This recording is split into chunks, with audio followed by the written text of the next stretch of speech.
Hello family, कसे आहात? सुहास शिरवळकर यांच्या मंत्रजागर या कादंबरीच्या मागील भागात आपण ऐकलत कशा प्रकारे फादर वॉर्नर यांच्यावर मोनीचा 1 वर्षाचा मुलगा राजू याच्या नाहीसं होण्याचा आरोप येतो आणि त्यानंतर त्यांच्या बायबलची शपथ घेण्यामुळे त्यांच्या प्रामाणिकपणावर गावकऱ्यांचा विश्वास बसतो. आनंदवनात आधी गेलेले लोक परतण्याआधीच आणखी काही लोक फादरच्या आणि गावकऱ्यांच्या परवानगीनंतर आनंदवनात मुलांच्या शोधार्थ पुन्हा एकदा जातात. आता पुढे.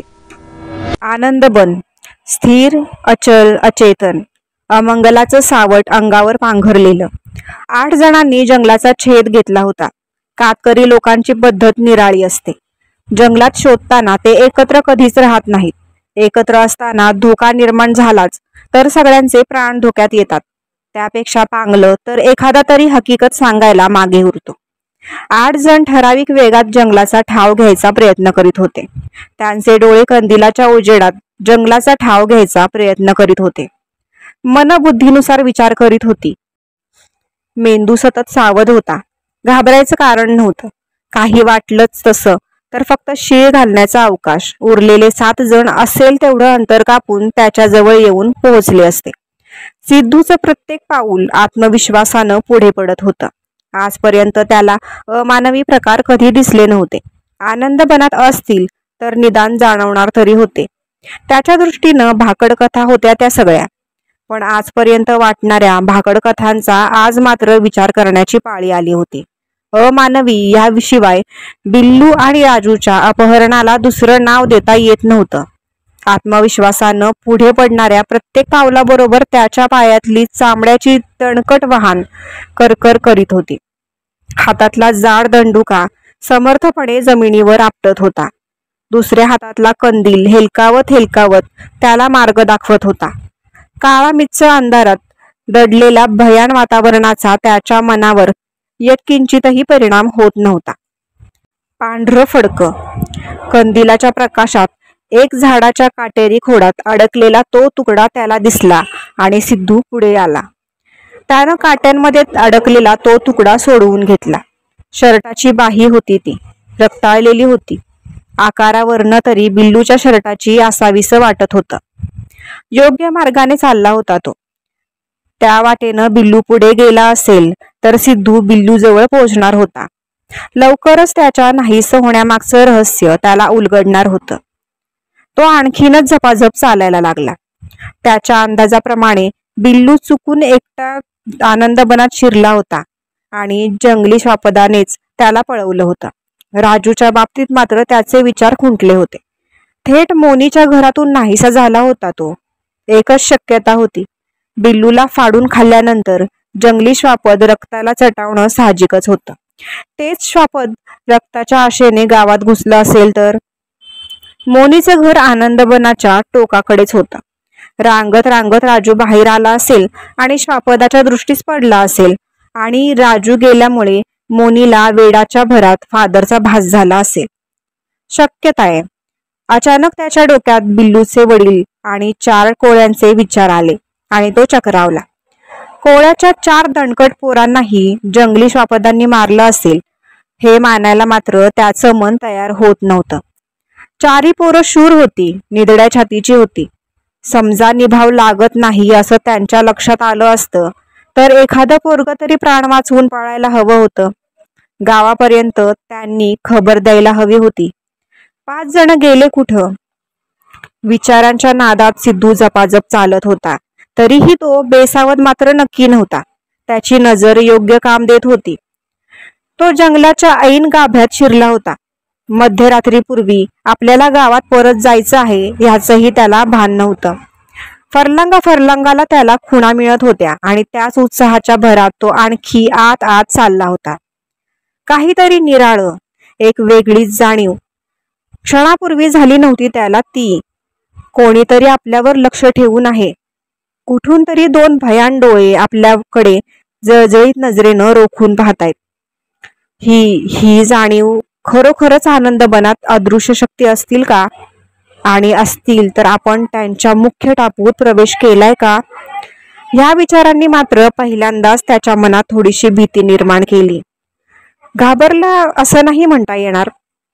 सावधपणापोटी निर्माण झालेली भीती होती ती. ही भीती माणसाचं संरक्षण करते. अविचारी पाऊल टाकण्यापूर्वी 10दा विचार करतो माणूस. या भीतीत आणि ज्याला आपण गर्भगळीत होणं म्हणतो त्यात फरक असतो. गर्भगळीत झालेला माणूस पाऊल पुढे टाकतच नाही. एका जागी निर्बुद्धासारखा उभा राहून विचार न करताच तो संकटाच्या स्वाधीन होतो. सिद्धूची नजर झाडावरून, झाडाच्या प्रत्येक पानावरून फिरत होती. पांढरट धुसर आकृत्या कधी त्रास देत नाहीत हे लक्षात आल्यामुळं पोरं सुद्धा घाबरत नाहीत त्यांना. सिद्धूचं आता तसंच झालं होतं. कोणीतरी आहे अशी नुसती जाणीव होते. कोणी दिसत नाही. अपाय तर अजिबात करीत नाहीत. मग का काळजी करायची? भासाकडे दुर्लक्ष करून तो पुढे चालत राहिला. आपण किती वेळ चालत आहोत ह्याचं खरंच त्याला भान उरलं नव्हतं. नाहीतर आता पहाटेचे 2-2:30 वाजून गेल्याचं त्याच्या लक्षात आलं असतं. शीळ कोणीतरी रोखावीत तशी त्याची पावलं थबकली. त्याचे कान आवाजाची दिशा घ्यायला लागले. उजव्या हाताकडे. दिशा लक्षात येताच तो धावत सुटला आणि त्याच वेळी एक चमत्कार घडला. दिसत कोणी नव्हतं, पण कुठून असा एक दगड भिरभिरत आला. नेमकी पटकन त्याच्या कंदिलाची काच फुटली. ज्योत विजली आणि सर्व परिसर पूर्ण अंधारात बुडून गेला. हातातला कंदील फेकून तो तसाच धावत होता. खुणेची शीळ अजूनही वाजत होती. जेमतेम 50 पावलं गेला आणि पुन्हा तो थबकला. आता दुसऱ्याही बाजूला खुणेची शीळ वाजत होती. इकडे जावं का तिकडे जावं? क्षणभर बुचकळ्यात पडला तो. पण क्षणात त्याने निर्णय घेतला. पहिल्या दिशेपेक्षा दुसऱ्या दिशेकडची शीळ जोरजोरात वाजत होती. वाजवणारा बराच घाबरला असावा. सिद्धूनं दिशा बदलली आणि तो दुसऱ्या दिशेनं धावत सुटला. 10 मिनिटातच तो शीळ वाजत होती तिथपर्यंत येऊन पोचला आणि अचानक शीळ वाजायची थांबली. कोणी वाजवली रे? कोण चावटपणा करतय? सिद्धूनं ताडकन विचारलं. ही चेष्टा करण्याची वेळ नव्हती. या मूर्खपणापायी त्याला बिल्लूकडे नेणारा रस्ता चुकला होता. जो कोणी असेल तो सॉलिड मार खाणार होता. पण होतच कोण? चक्रावून तो वेड्यासारखा 4ही दिशा पाहत होता. कुठे आवाज नाही, कसली चाहूल नाही. रहस्यमय वातावरणाला कवटाळणारा अंधार. बस. सिद्धू सरळ जागच्या जागी उभा राहिला. शीळ ऐकून कोणीतरी धावत येणार होतं. कितीतरी वेळ वाट पाहत होता तो, पण कोणीच आलं नाही. हे आणखी एक आश्चर्य. असं कसं झालं? आपण ऐकलेली शीळ आणखी कोणीच ऐकली नसेल असं कसं शक्य आहे? झटकन त्यानं तोंडात बोटं घातली आणि एक लांबलचक कर्कश शीळ मारली. ह्या शिट्टीचा अर्थ होता, असाल तिथून धावत या, मी संकटात आहे. 5 मिनिटात 3दा शीळ वाजवली होती त्यानं, पण त्याच्या शिट्टीला कोणी प्रत्युत्तर दिलं नव्हतं. भीतीचा एक सूक्ष्म ठिपका त्याच्या मेंदूवर पसरला. काहीतरी घोटाळा होता. बावचळून त्यानं पुन्हा 4ही दिशा न्याहाळल्या. कंदील दूर कुठेतरी हेलकावत पुढे पुढे जाणारा. खूप अंतरावर होता तो. सिद्धूनं भराभर ठिपक्याच्या दिशेनं धावायला सुरुवात केली. बऱ्याच वेळानं त्याच्या लक्षात आलं, त्याच्या आणि ठिपक्यातलं अंतर तसूभर देखील कमी झालं नव्हतं. तो मात्र मैलभर पळला होता. आता मात्र भीतीचं सावट त्याच्या मनावर व्यापत चाललं होतं. त्याचा कंदील गेला होता. पळताना दिशांची गल्लत झाली होती. काही सुधरत नव्हतं त्याला. निकराचा शेवटचा प्रयत्न म्हणून त्यानं शीळ घातली आणि तिथेच एका दगडावर तो फटकल मारून बसला. जाम थकला होता तो. पळून पळून पायात गोळे आले होते. भीतीनं हृदयाचे ठोके अनियंत्रित झाले होते. घट्ट डोळे मिटून हातांच्या ओंजळीत गाल खुपसून तो बसून राहिला होता आणि अंधारात काळा रंग मिसळला जावा इतक्या सहजपणे झोप त्याच्या थकलेल्या मनात मिसळून गेली. मनाला सावध करण्याचा प्रयत्न करण्यापूर्वीच तो झोपला होता. त्याला किती वेळानं जाग आली कोणास ठाऊक, पण तो जागा झाला तेव्हा कोणीतरी त्याच्या खांद्याला धरून हलवत होतं. दचकून त्यानं वळून पाहिलं. नुसती आकृती जाणवली त्याला. दिसत काहीच नव्हतं. कोण? खडबडून उठत त्यानं विचारलं. मी सेवी. सेवी? त्यानं विचारलं. आश्चर्यानं वेळ लागायची पाळी आली होती त्याच्यावर. कुठे होता तुम्ही? कोळ्याची 4 पोरं कुठे गेली? हळू बोल, माझ्याबरोबर चल, तुला सगळं समजेल. बिल्लू मिळाला? सगळे मिळाले, तू चल. घाईघाईत सेवी म्हणाला आणि झपाझप चालू लागला. गोंधळलेल्या मनस्थितीत सिद्धू सेवीच्या मागोमाग चालत होता. काही वेळापूर्वी जो चमत्कार घडला तो फक्त आपल्याच बाबतीत घडला का सर्वांच्या बाबतीत घडला? अनेक प्रश्नांनी त्याला सतावून सोडलं होतं. सेवीच्या गूढ वागणुकीनं त्याच्या गोंधळात भरच टाकली होती. चालताना अंधारात पायाखालचं सुद्धा दिसत नव्हतं. सेवीच्या मागोमाग तो चालला होता इतकंच. चालता चालता कुठेतरी त्याचा अंदाज चुकला. पाय एका खड्ड्यात गेला आणि तो धापकन तोंडावर पालथा पडला. त्याच्या हातातली काठी कुठेतरी दूर उडून पडली आणि पायातली एक चप्पल निसटली. शिवी हसडतच तो जागा चाचपडायला लागला, पण त्याला काठीचाही पत्ता लागेना आणि चप्पलचाही. काय झालं सिद्धू? थांबून मागे वळून पाहत सेवीनं विचारलं. त्याच्या वेगात अडथळा आल्यामुळे चिडला होता तो. दात तुटला, रक्त आलं वाटतं. हिरडीवरनं बोट चोळत सिद्धू पुटपुटला. रक्त आलं? येऊ दे, आपण नंतर उपचार करू. रात्र वाढलीये, चल लवकर, विचित्र स्वरात सेवी म्हणाला. थांब जरा, माझी काठी आणि एक चप्पल पण दिसत नाही कुठे. मरू दे ती काठी आणि चप्पल, बिल्लू तिकडे मरणाच्या घटका मोजतोय, चल आधी, सेवी तडकून म्हणाला आणि सिद्धू ओशाळून उठला. झपाझप चालायला लागला. असं का होतंय? भराभर चालता का येत नाही मला? चायला एकाच पायात चप्पल आहे, दुसऱ्या पायात नाही, कसं चालता येईल भरभर? वैतागून त्यानं दुसरी ही चप्पल फेकून दिली आणि ठेचकाळलेला अंगठा विसरून तो सेवीच्या मागे 2 हात अंतर राखून चालत राहिला. ते कधी उजव्या हाताला वळत होते तर कधी डाव्या हाताला. सिद्धूनं रस्ते लक्षात ठेवण्याचा प्रयत्न सोडून दिला होता. 5-10 मिनिटं चालले ते आणि सेवी थांबला. सिद्धूही थांबला. त्यानं समोर पाहिला आणि क्षणभर त्याचा विश्वासच बसेना. संगमरवरी चौथरा, त्या चौथऱ्यावर बरोबर मध्यभागी एक झोपलेली आकृती. बिल्लूच असावा तो. त्या चौथऱ्यावर भोवतालच्या मोकळ्या जागेत सिद्धू आणि सेवी उभे होते. त्यानं सेवीकडे पाहिलं. सेवीनं हाताने बिल्लूच्या दिशेनं खून केली. तो स्वतः तोंड फिरवून उभा राहिला. बिल्लूवर नजर ठेवून सिद्धू चौथऱ्याच्या पायऱ्या चढून वर आला. आता त्याला बिल्लू स्पष्ट दिसत होता. तो अगदी निश्चेष्ट पडला होता. मेला असावा बहुतेक. धडधडत्या अंतकरणानं सिद्धू बिल्लूपर्यंत जाऊन पोचला आणि तो विलक्षण दचकला. बिल्लूच्या डोक्यावरचे केस रक्ताने माखलेले होते. रक्तस्राव होऊन कित्येक तास उलटले असावेत. सिद्धूची चौकस बुद्धी जागृत झाली आणि तो त्याच्या जवळ उकिडवा बसला. त्याचे हातपाय थंडगार होते. शरीर पार कडक झालेलं होतं. बिल्लू कधीही बोलू शकणार नव्हता. सिद्धू गंभीरपणे बिल्लूच्या चेहऱ्याकडे पाहत होता आणि अचानक प्राणपणाला लावून किंचाळला तो. बिल्लूनं डोळे उघडले होते. मरताना उघडे राहिल्यासारखे निष्प्राण वाटत होते ते. काचेची रंगीत बटणं आणि सिद्धूकडे पाहून तो हसत होता. आनंदपूरवर एक प्रकारचं अभद्र सावटच पसरलं होतं. सतत हसरं खेळतं वाटणारं आनंदपूर, त्यातले खळखळून हसणारे लोक, त्या हास्यात सामील होणारं आनंदिनीचं पात्र. गेल्या 1-2 महिन्यात सगळं चित्रच पालटलं होतं. आनंदपूरमध्ये नावाला देखील आनंद उरला नव्हता. काळजी, चिंता, भवितव्याचं भय, आयुष्याविषयीची निराशा. सुरुवातीला जेव्हा भयानक प्रकारांना सुरुवात झाली त्या पंधरवड्यात गावातली फक्त मुलंच नाहीशी झाली होती. मुलांना शोधायला गेलेली सेवी, कोळ्यांची 4 पोरं आणि कातकऱ्यांची 8 पोरं आम्ही मेलो हे सांगायला देखील गावाकडे फिरकली नव्हती. तेव्हापासून गावानं आनंदबनचा धसका घेतला होता. आनंदबनमध्ये शिरण्याची धमक एकाच्याही अंगात उरली नव्हती. कदाचित त्यामुळेच आनंदबनातल्या अमानवी शक्ती जास्त दृढ बनल्या होत्या. नंतरच्या 1.5 महिन्यात गावातल्या 13 पोरांबरोबरच 7 स्त्रिया आणि 6 तगडे पुरुषही नाहीसे झाले होते.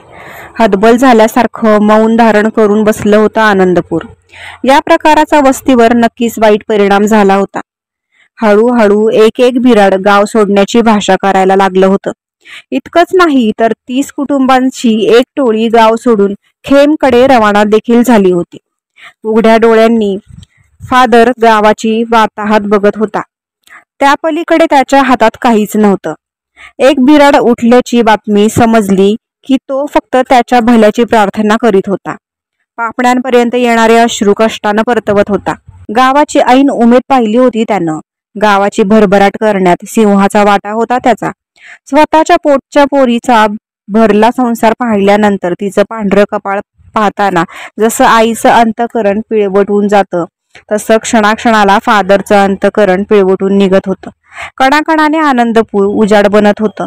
या रासाला कशी खीळ घालावी या विवंचनेनं त्याची झोप पार उडाली होती. झोपेचा असाच एक अर्धवट सावधानतेतला क्षण. फादरने कूस बदलली आणि डोक्यावरून पांघरून ओढून तो झोपी जाण्याचा प्रयत्न करायला लागला. पण झोप सावळलीच गेली होती त्याची. तोंडावरचं पांघरून काढून त्याने हातातल्या घड्याळावर नजर टाकली. पहाटेचे 3. इतक्या लवकर उठण्यात काही अर्थ नव्हता आणि आता त्याला झोप तर येत नव्हती. आनंदपूरच्या भवितव्याबद्दलचे नाही ते विचार त्याच्या मनात डोकावत होते. काय करावं? सरळ उठून तो घराच्या विस्तीर्ण बाल्कनीत आला. अंधाराच्या कुशीत झोपलेलं आनंदपूर दिसताच भग्न नजरेनं तो आनंदपूरकडे पाहत राहिला. त्याच्या बाल्कनीतून नाही म्हटलं तरी निम्म्याहून अधिक गाव व्यवस्थित दिसू शकत होतं. दिवसाच्या उजेडात तर माणसं देखील स्वच्छ ओळखता यायची त्याला. गावावरून फिरत त्याची नजर कोपऱ्यावर स्थिरावली. केनचं घर.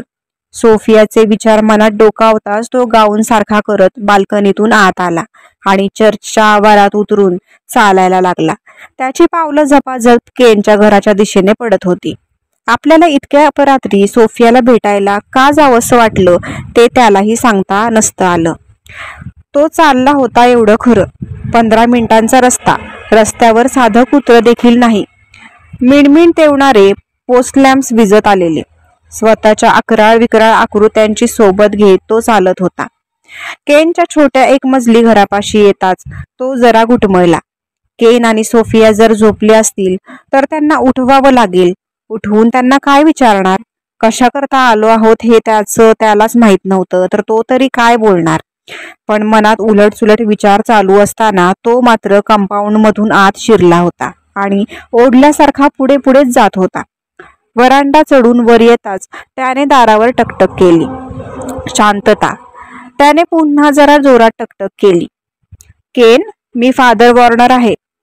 हळू पण स्पष्ट आवाजात फादर म्हणाला.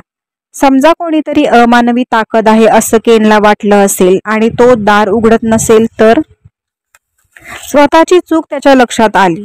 रात्री अपरात्री काय दिवसा देखील फादर कोणाच्या घरी जात नाही हे केनला माहीत होतं. आणि मोनीचा राजू अमानवी ताकदीनं फादरच्या रूपातच पळवला होता. फादरने दारावर आणखी जोरात टकटक केली आणि त्याला आश्चर्याचा धक्का बसला. आनंदपूरचं वातावरण इतकं भीतीदायक असताना केन दाराला आतून कडी न लावता झोपेल? दाराला तर फट पडली होती चक्क. आश्चर्य करत फादरनं दार आत लोटलं. तो हॉलमध्ये शिरला. केन, केन. 1 नाही 2 नाही. सावकाश चालत फादरनं हॉलमधल्या दिव्यांचं बटन शोधून काढलं. खट. बटन दाबलं गेलं. अंधार मात्र सरला नाही. लाईट्स गेले होते वाटतं. चाचपडत तो हॉलमधल्या दरवाजाने स्वयंपाकघरात गेला. तिथल्या ओट्यावरील काड्याची पेटी शोधताना त्याला फार कष्ट घ्यावे लागले होते. नशिबाने पडझड झाली नव्हती. काडी पेटवून त्याने उजेड केला. अस्पष्ट उजेडात त्याला संपूर्ण स्वयंपाकघर दिसलं. त्या उजेडातच तो पुन्हा हॉलमध्ये आला. हॉलमध्ये येताच त्यानं नवी काडी पेटवली. हॉलमध्ये कोणी नव्हतं. बेडरूमचा दरवाजा दिसताच तो बेडरूमकडे वळला. असं चोरट्यासारखं घरभर फिरणं आणि बेडरूम मध्ये पती पत्नी निजली असता अचानक आत प्रवेश करणं त्याला तरी शोभत नव्हतं. पण मनात कसलाही विचार न करता तो बेडरूम मध्ये शिरला. पुन्हा एक काडी. आत काही नाही. हे काय? दोघं कुठे गेले इतक्या अपरात्री? फादर खोलीचं निरीक्षण करत असतानाच त्याच्या बोटांना चटका बसला आणि तो भानावर आला. बेडरूमच्या मागच्या दरवाजाने जाऊन त्याने संडास देखील पाहिला. पुन्हा स्वयंपाकघरात घुसून बाथरूम पाहिली. माणसाच्या अस्तित्वाची चिन्ह देखील नव्हती कुठे. शेवटी तो घराबाहेर आला आणि 4ही दिशा न्याहाळत चालायला लागला. काहीतरी रेलिंगवर रेललेलं. कोण? फादर जवळ पळतच रेलिंग पाशी आला. माणूस. लुळं शरीर, रेलिंगवर मान टाकलेली, हनुवटी रेलिंगवर अडकलेली, हनुवटीवरच संपूर्ण शरीर पेललेलं, पायाचा आधार नावाला. कोण आहे? जवळ जाऊन आकृतीची मान वर उचलत फादरनं विचारलं. थंडगार, चिकट, ओंगळवाणा स्पर्श, रक्त, निर्जीव कलेवर. आकृती ओळखली होती फादरनं. मिस्टर केन लॉरी. चर्चच्या आवाढव्य घड्याळाने दिलेले 12चे टोल संपूर्ण आनंदपूरमध्ये घुमले. केनने शेवटचा टोल ऐकला होता, त्यामुळे 12:30 वाजले. 1 वाजला का घड्याळात पाहिलं. त्याच्या घड्याळात 12:05 झाले होते. सोफियाच्या घड्याळात किती वाजले? उगाचच एक उत्सुकता. मान वळवून त्यानं शेजारी पाहिलं आणि तो खडबडून जागा झाला. शेजारी सोफिया नव्हती. धस्स झालं त्याच्या छातीत. सोफियाच्या आजाराची त्याला पूर्ण कल्पना होती. इतकंच नाही तर आनंदपूरमधली मुलं नाहीशी होण्याचा आणि तिच्या आजाराचा संबंध होता हेही तो जाणून होता. लोकांना सांगताना तो जरी तिच्यावर पांघरून घालत होता तरी मिर्झापूरमधून केवळ सोफियाच्या या आजारामुळे त्याला बस्तान गुंडाळावं लागलं होतं. आजार. सुरुवातीला त्यानं सोफियाला बऱ्याच डॉक्टर्सना दाखवलं होतं, पण तिच्या फिकट होत जाण्यामागचं कारण कोणालाच सांगता आलं नव्हतं. तिच्या शरीरातून रक्त कसं आणि कुठे जातं ते त्याला अद्यापही माहीत नव्हतं, पण गेलेलं रक्त ती कसं भरून काढते ते मात्र त्यानं शोधून काढलं होतं. भयानक प्रकार. ती ज्या शाळेत शिक्षिका म्हणून होती त्या शाळेतल्या मुली तिच्याकडे शिकवणीला यायच्या. नेमक्या तिच्याकडे येणाऱ्या मुलींमधल्याच एखादीचं तरी रक्तविहीन प्रेत सापडायचं आणि सोफिया मात्र पूर्वीप्रमाणे टवटवीत झालेली असायची. इतकं समजल्यावर ह्या 2 गोष्टींचा संबंध जोडणं केनला अशक्य नव्हतं. सोफियाचं निरागस दिसणारं सौंदर्य घातकी होतं, विषारी होतं, शापित सौंदर्य होतं ते. पण कशीही असली तरी त्याची बायको होती ती. विचार करताना तिच्याबद्दल मनात सॉफ्ट कॉर्नर ठेवूनच विचार केला होता त्यानं. कदाचित मिर्झापूरच्या हद्दीतच दोष असावा. अमानवी शक्तीची शिकार असावी ती. त्याच्या मनात ह्या कल्पनेनं घर केलं आणि मागच्या पुढचा विचार न करता एका दिवसात त्यानं नोकरीचा राजीनामा देऊन दुसऱ्या दिवशी मिर्झापूर सोडलं. मुलं नाहीशी होण्याचा आणि सोफियाचा संबंध आहे हे जर मिर्झापूरच्या लोकांच्या लक्षात आलं असतं तर त्यांनी तिला जिवंत जाळलं असतं. मिर्झापूर सोडून त्यानं एक प्रकारे सोफियाला जीवदान दिलं होतं आणि आनंदपूरवर मात्र संकट ओढवलं होतं. बिल्लू नाहीसा झाला आणि केनच्या मनानं कच खाल्ली. सोफियाचं हे काम होतं आणि वॉर्नरच्या ते लक्षात आलं होतं, पण सोफियाला बोल लावण्यात अर्थ नव्हता. विकृतीची बळी होती ती. एका विशिष्ट मानसिक अवस्थेत शारीरिक गरजेच्या पोटी आपण काय करतोय ते तिला समजत नव्हतं. ह्यावर उपाय एकच, सोफियावर डोळ्यात तेल घालून लक्ष ठेवणे. तो उपाय त्यानं केला होता. इतर सर्व जबाबदाऱ्या सांभाळून देखील तिच्यावर लक्ष ठेवण्याच्या कामात त्याच्याकडून कुचराई होत नव्हती, पण उपयोग झाला नव्हता. रोज एखादा तरी बळी पडत होता. सोफियाची भूक दिवसेंदिवस वाढत होती. रडकुंडीला आला होता तो. 7 वर्ष तिच्याशी सुखी संसार केल्यानंतर तिला सोडून देणं त्याच्या हळूवार स्वभावात बसत नव्हतं आणि तिला सांभाळणं तर क्षणाक्षणाला कठीण होत चाललं होतं. समजा सोफियाला सोडलं, पुढे केननं तिचा त्याग केल्यामुळे तिची ती सवय जाणार होती का? तसं असतं तर उद्यावर दगड ठेवून त्यानं तिचा त्याग केला असता. पण तिला सोडल्यावर तिनं दुसऱ्याशी लग्न केलं असतं तर तिच्याबद्दल तो केन इतका सहानुभूतीपूर्वक विचार करेलच असं सांगता नसतं आलं. आणि ती अविवाहित राहिली असती तर उघडीच पडली असती. आता निदान तिला सावरायला केन तरी होता. एक असहाय्य स्त्री लोकांच्या तावडीत सापडल्यावर तिचं काय होईल ते सांगायला कोणा प्रिस्टची आवश्यकता नव्हती. डेफिनेटली फार भयानक मृत्यू आला असता तिला आणि तिच्या मृत्यूतून काही उद्भवलं असतं तर. धडपडून केन उठला. त्याच्या क्रूर शरीरात एवढी ताकद नव्हती, पण तरीही जीव खाऊन पळत बाहेर आला तो. तिला घरात शोधत बसण्याच्या फंदात पडलाच नाही. ती आनंदबनाच्या दिशेनं तरी गेली असणार किंवा एखाद्या घरात तरी शिरत असणार. पळत पळत तो बाहेर आला आणि दूरच्या एका वळणावर वळताना नेमकी दिसली त्याला ती. तिला पाहताच त्याच्या जीवात जीव आला. नशिबानं साथ दिली म्हणून वेळेवर जाग आली होती त्याला. जणू चर्चच्या घड्याळानं नाही, चर्चच्या पावित्र्यानं त्याला जाग आणली होती. कुंपणं ओलांडून पळत पळत तो तिच्या दिशेनं धावला. झपाझप चालत होती ती आणि क्षणभर त्याचं हृदय बंद. तिचा रोग चर्चच्या दिशेनं होता. थँक गॉड, वेळेवर सावध झालो आपण. तिच्या मनात फादर वॉर्नर सलत होता हे त्याला केव्हाच समजलं होतं. एक ना एक दिवस ती त्याचा सूड घेण्याचा प्रयत्न करणार होती. तोच दिवस त्याला जपायचा होता. जर फादर संशयाचं गूढ वलय निर्माण करून मेला असता तर मात्र त्यांची धाडगत नव्हती. गावानं पार त्या प्रकरणाची पाळमुळं खणून छडा लावला असता आणि एक ना एक दिवस सोफियाला रेड हँड पकडली असते. त्याच्या नशिबानं तो दिवस आज आला होता आणि केनला जाग आली होती, तीही योग्य वेळी. परमेश्वरी संकेतच हे. धापा टाकत टाकत तो तिच्यातलं आणि त्याच्यातलं अंतर कमी करत होता. तिला अजून तरी चाहूल लागली नसावी. ती स्वतःच्या नादात एकटीच भूतासारखी चर्चच्या रुखानं चालली होती. थांब सोफिया, थांब. धापा टाकत तो तोंडातल्या तोंडात पुटपुटला आणि ती कचकन थांबली. रात्रीच्या नीरव शांततेत त्याचं पुटपुटणं तिला ऐकू गेलं असावं. ती गरकन मागे वळली आणि रात्रीच्या अंधारात ग्लॉसी रेड कलर चमकावा तशा तिच्या बुबुळाच्या कडा चमकन चमकल्या. दातांचे पांढरे शुभ्र सुळे ओठांबरोबर लवलवले. तिचा तो नवरा असला म्हणून काय झालं? अडथळा निर्माण केला होता त्यानं, महामूर्ख कोणीकडचा. घशातल्या घशात गुरगुरत ती वळली आणि झपाझप चालायला लागली. पण अत्यंत चपळाई करून तो तिच्यापर्यंत पोचला होता. आपल्या क्रूश हातांनी त्यानं तिचा हात घट्ट धरून ठेवला होता. ती थबकली. मागे फिर सोफिया, मागे फिर. सर्वनाशाच्या मार्गानं चाललीस तू. फुललेल्या श्वासातून तो कसाबसा म्हणाला. तिच्या क्रूर चेहऱ्याची त्याला यत्किंचितही भीती वाटली नव्हती. काहीही झालं तरी त्याची बायको होती ती. तिला काय घाबरायचं? नवरा म्हणून त्याची काही किंमत होती की नाही? केन, प्लीज गो बॅक. तू माझ्या वाटे जाऊ नकोस, समजावणीच्या सुरात सोफिया म्हणाली. रागावर नियंत्रण ठेवण्याचा ती प्रयत्न करत होती. सोफिया, इतके दिवस तुझ्या विकृतीवर पांघरून उगाच नाही घातलं मी. यावेळी मात्र तू जर माझं ऐकलं नाहीस तर मी तुझी गय करणार नाही. चढ्या स्वरात केन पुटपुटला. तर तू मग माझी गय करू नकोस, सोफिया म्हणाली आणि ते उर्मट उत्तर ऐकून केनच्या तळपायाची आग मस्तकाला गेली. Sophie, it's too much. Now come back. मी परत येऊ शकत नाही. या मार्गावर मी बरीच पुढे गेली आहे. माझ्यामुळे तुला जगणं असह्य होत असेल तर सांग. I shall never come back.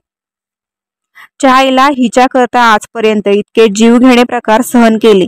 कल्पनेत न बसणारे हिडीस प्रकार डोळ्यांनी पाहिले आणि आता ही मान वर करून सांगतीये I shall never come back. विजेच्या वेगानं त्याचा हात वर झाला. तिच्या गालावर फाडकन एक चपराक बसली. तशी ती खवळली. दातांचे सुळे विचकत त्याच्या दिशेनं धावली. अचानक थांबली. चल केन, येते मी. जितकी अचानक थांबली होती ती तितकंच अचानक वाक्य होतं तिचं. तिचं मन का बदललं होतं ते त्याला कळलं नव्हतं, पण त्याची त्याला गरजही नव्हती. ती परत फिरली होती तेवढंच त्याच्या दृष्टीनं पुष्कळ होतं. फादर वॉर्नरचे प्राण आजच्या पुरते तरी वाचले होते. फादर वॉर्नरचे प्राण आजच्या पुरते तरी वाचले होते ह्याच कल्पनेने तो शांत झोपला होता. मात्र झोपताना त्यानं सोफियाच्या अंगावर हात ठेवला होता. तिनं कूस बदलली असती तरी खडबडून जागा झाला असता तो, पण ती शांत झोपी गेली होती. एखाद्या निरागस बालकाचे भाव आता तिच्या चेहऱ्यावर होते. तिनं साधी कूस देखील बदलली नव्हती, पण त्याला मात्र जाग आली होती. पुन्हा आजच्याच रात्रीत दुसऱ्यांदा तो जागा होत होता. फडफड फडफड. बेडरूम मध्ये कुठून तरी एखादी चिमणी किंवा पाकोळी शिरली असावी आणि तिला बाहेर जायला मार्ग मिळत नसावा. पुरता वैतागला तो. तिच्या फडफडण्यानं त्याला नीट झोप येत नव्हती. आधीच झोपमोड झाली होती. पुन्हा झोपून जेमतेम अर्धा तासही लोटला नव्हता. त्यानं एकदा सोफियाचा अंदाज घेतला. हळूच तिच्या अंगावरचा हात काढला. तिच्या झोपेत त्यानं कुठलाच व्यत्यय आणला नव्हता. तिच्यावरच नजर स्थिर ठेवून उठला तो. सवयीनं चालत दिव्याच्या बटनापर्यंत गेला. खट्ट. दिवे गेले होते वाटतं. फडफड फडफड. टच. दिसली. पाकोळीच होती. नेमकी आनंदवनाच्या दिशेकडच्या खिडकीवरच टकरत होती ती. त्यानं हळूच खिडकीचं तावदान उघडलं. भरकन पाकोळी बाहेर उडून गेली. ती नक्की दूर उडून गेली हे पाहण्याकरता त्याने खिडकीतून डोकं बाहेर काढलं. रक्तप्रवाहच गोठला त्याचा. षटकोनी उघड चेहरा, मोठे वाटणारे कान, कपाळाची रुंदी दर्शवणारे मागे उलटे वळलेले चप्पट केस, ओठातून डोकावणारा रक्त आलेला सुळा, अंगारासारखे लाल बुंद डोळे, केनवर रोखलेले. किंचित अशा फरकानं थेट फादर वॉर्नर सारखा दिसत होता तो. कोण होता? धडधडत्या अंतकरणाने केननं खिडकीतून तोंड आत घेतलं. खिडकीची काच लावली आणि बोल्ट लावण्या इतका वेळच मिळाला नाही त्याला. क्षणापूर्वी 100 फुटावर उभी असलेली आकृती. फक्त खिडकीची काच दोघांमध्ये होती. आता केनकडे रोखून पाहत होती ती. चेहऱ्यावर एक क्रूर हास्य होतं. रक्तपिपासू कल्पनेनंच केनच्या रक्ताचं पाणी पाणी झालं. क्रॉस क्रॉस कुठून आणायचा? आला आला. खिडकीची काच खाली पडून फुटून गेली होती, पण आवाज आला नव्हता अजिबात. काळी झूल फडफडली. पापण्या केनवर स्थिरावल्या. एक पाऊल समर्थपणे उचललं गेलं. आपलंच घर असल्याच्या थाटात तो आत आला. केन एक एक तसून मागे सरकत होता. अचानक त्याच्या मनात एक कल्पना चमकली. त्याचे दुर्बल हात तिरिमिरीनं वर उचलले गेले. मनगटावर मनगट क्रॉस झालं. थबकला तो. केनचा कुडमुडा क्रॉस त्याच्या विशाल ताकदीला पुरून उरला होता. गुरगुरत भयान चेहरा करत डोळ्यात वेदना साठवत मागे सरकला तो. तसा मनगटावर मनगट पक्क करत केन त्याच्या दिशेनं पुढे सरकला. तो झपाझप मागे सरकत थेट खिडकीतून निमिषार्धात बाहेर पडला. केननं खिडकी बाहेर उडी घेतली. तसा तो घराला वळसा घालून कुंपणाकडे धावला. केनही त्याच्या मागोमाग कुंपणापर्यंत आला अन मागे चाहूल. झटकन तो मागे वळला, पण ही वॉज लेट. कोणीतरी जबरदस्त ताकदीनं त्याची मनगट एकमेकांपासून सोडवली होती आणि मागे ताणून धरली होती. कोण? सोफिया?